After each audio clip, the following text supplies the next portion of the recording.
Most people think Oprah's empire was built because she became famous. But fame alone doesn't build durability, because visibility can disappear. Audiences shift, industries change, media cycles move on. And if your income depends entirely on attention, then eventually the system becomes fragile. That's what makes Oprah's story different. Because while most people saw a talk show host, she was quietly building infrastructure, ownership, control, systems capable of surviving long after the original source of income evolved. And for anyone whose income depends on performance, production, relationships, visibility, or momentum, that distinction matters more than most people realize. Because Oprah didn't just build income, she built structure. But this is where the story becomes more interesting. Because from the outside, Oprah's rise initially looked like a traditional media success story. Television ratings, national recognition, advertising revenue, a powerful personal brand, and eventually one of the most recognizable names in entertainment history. But underneath the public success, something much more strategic was happening.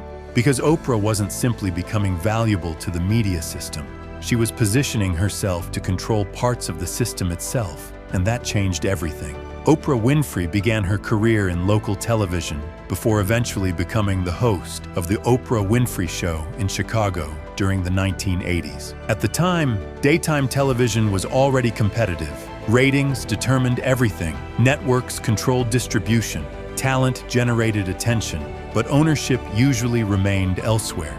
And this is where most media personalities stayed trapped. They became highly paid employees inside systems they didn't control.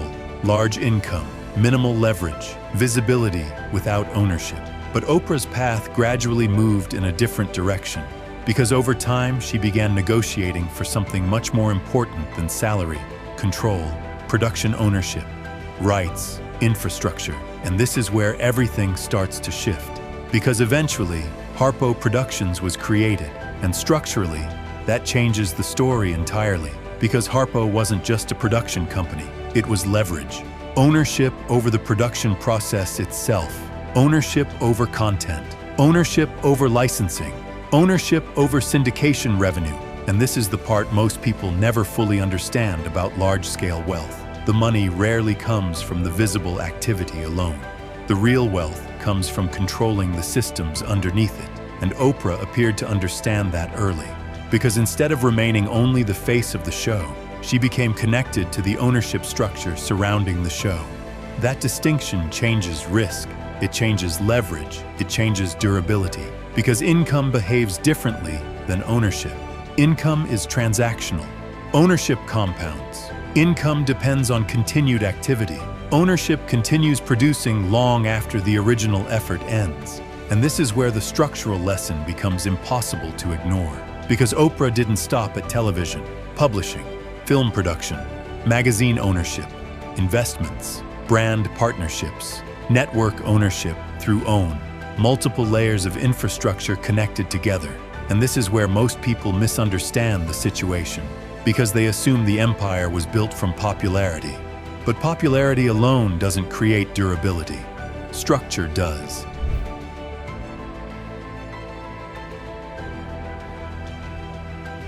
And this is where many high earners quietly become exposed without realizing it.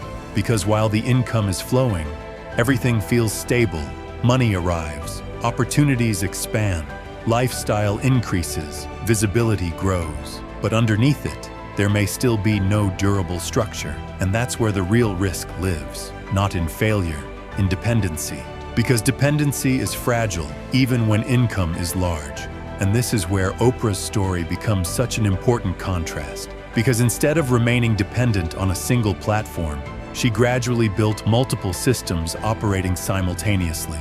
Production ownership, distribution leverage, media assets, brand infrastructure, different income channels connected underneath a larger structure.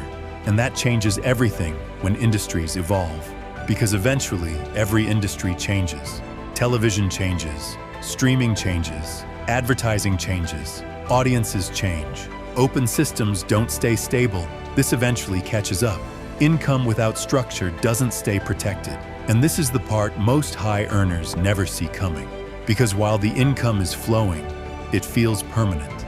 But the underlying system may still depend entirely on them, their effort, their presence, their visibility. And once that happens, the system remains exposed, which leads to a question most people avoid asking themselves. If your income stopped tomorrow, what would still pay you? Because that question exposes the difference between visibility and infrastructure. And for many people, the answer is uncomfortable, because the system doesn't exist independently yet. It still depends entirely on production. And this is where most high earners actually are, not failing, exposed.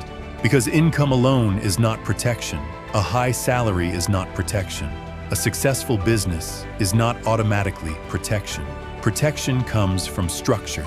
And this is where Oprah's model becomes important. Because structurally, she appears to have understood something many people learn far too late. Control the infrastructure, not just the attention. And this is where the viewer should pause for a second, because this story isn't really about a celebrity. It's about a pattern. Commission earners, sales professionals, entrepreneurs, business owners, people whose income depends on momentum. As long as they continue producing, the money flows. But if everything depends directly on them, then the system remains fragile regardless of income level.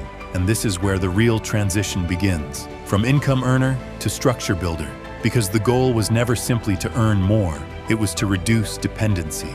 And this is where most people misunderstand wealth entirely. They think wealth means having a large amount of money. But structurally, wealth is often the result of owning systems that continue producing regardless of daily activity. That's a different type of financial position. And this is where Oprah's expansion becomes important, because each layer created more insulation, more durability, more independence from any single source of income. Television could change, media trends could change, consumer behavior could shift, but the infrastructure underneath the empire continued operating.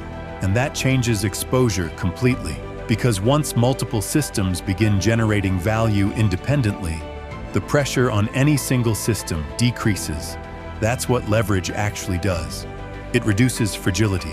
And this is the part most people never see publicly. Because from the outside, two people can appear equally successful. Two large incomes, two recognizable brands, two high-performing careers. But underneath, the structures can be completely different. One person owns visibility, the other owns infrastructure. And over time, the difference becomes enormous, because infrastructure survives shifts. Visibility often doesn't.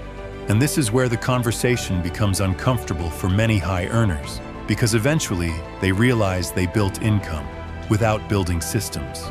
The money still depends entirely on them, their schedule, their effort, their activity. And once they stop, everything slows down.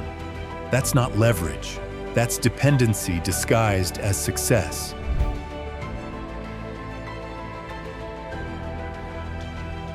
And this is why the same structural lessons repeat across industries. Different personalities, different businesses, different levels of fame, but the same underlying issue continues appearing. Income grows faster than the systems protecting it, and eventually, the gap becomes visible. But Oprah's story demonstrates something different. It demonstrates what happens when someone gradually converts visibility into ownership, and ownership into infrastructure. That's how systems become durable.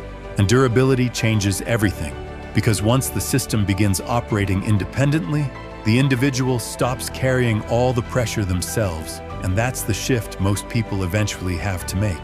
From operator to owner, from producer to builder, from income to control. If your income stopped tomorrow, what would still pay you?